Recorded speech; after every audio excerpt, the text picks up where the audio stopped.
ঈদ মানেই ঢাকাই সিনেমার উৎসব। এবারের কোরবানির ঈদেও তার ব্যতিক্রম নয়।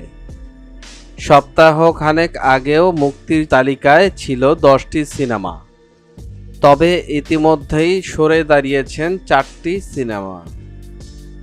সবশেষ তথ্য, ঈদে মুক্তি পেতে যাচ্ছে 6টি সিনেমা। সিনেমাগুলোর মধ্যে সবচেয়ে আলোচনায় রয়েছে সুপারস্টার শাকিব খান অভিনীত তাণ্ডব।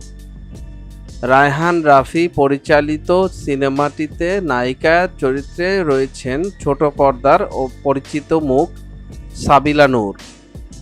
এই সিনেমায় আরও থাকছেন জয়া আহসান, আফজাল হোসেন, রোজি সিদ্দিকী সহ অনেকেই।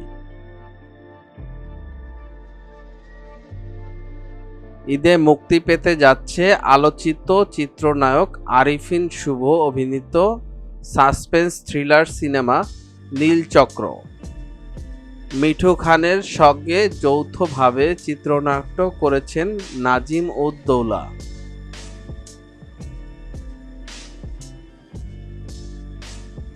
মুক্তির তালিকায় রয়েছে নির্মাতা সঞ্জয় সমাদ্দারের নতুন সিনেমা ইনসাফ। এর প্রধান 3 চরিত্রে অভিনয় করেছেন শরীফুল রাজ, তাসনিয়া ফারিন, মোশাররফ করিম। অ্যাকশন ও থ্রিলার ঘরানার সিনেমা হতে যাচ্ছে ইনসাফ। আলোচিত অভিনেত্রী আজমেরী হক বাঁধন নতুন সিনেমার মাধ্যমে এবার ঈদে প্রেক্ষাগৃহে হাজির হবেন।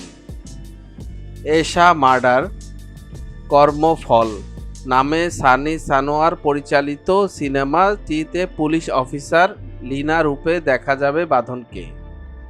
মুক্তির অপেক্ষায় রয়েছে আরেকটি সিনেমা টগর। এর প্রধান চরিত্রে অভিনয় করেছেন আদর আজাদ ও চিত্রনায়িকা পূজা চেরি।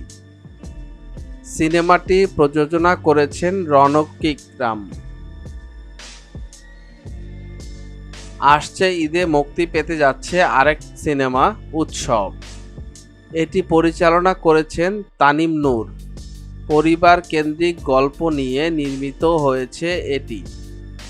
দীর্ঘদিন পর সিনেমাটি দিয়ে একসঙ্গে বড় পর্দায় আসছেন জাহিদ হাসান, আফসানা মিম, চঞ্চল চৌধুরী, অপি করিম, জয়া আহসান, ইন্তেখাব দিনার প্রমুখ। এদিকে মুক্তির আওয়াজ তুললেও সরে দাঁড়িয়েছেন অনিক বিশ্বাসের শিরোনাম ও ফরহাদ হোসেনের নাদান। এছাড়াও পোস্টার প্রকাশের পর থেমে গেছে রাখাল সবুজের সর্দার বাড়ির খেলা ও রাকিবুল আলম রাকিবের গোয়ার সিনেমার। মিডিয়া জগতের এমন ইন্টারেস্টিং বিষয় জানার জন্য আমাদের এন্টারটেনমেন্ট আপডেটকে সাবস্ক্রাইব করুন এবং ভিডিওটি ভালো লাগলে শেয়ার করুন আপনার ফ্রেন্ডসের কাছে।